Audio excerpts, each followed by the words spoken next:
La Chine est le leader mondial de ce qu'on appelle les licornes, à savoir des jeunes pousses évaluées à plus d'1 milliard de dollars.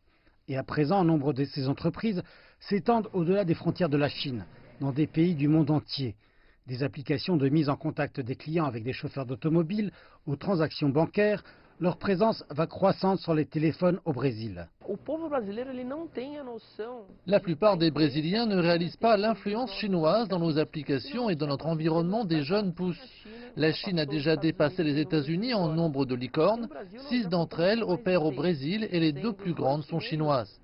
La Chine est une superpuissance dans le marché des applications mobiles depuis déjà quelques années. Mais de nombreux Brésiliens ne le réalisent pas, puisque les marques chinoises taisent souvent leur origine.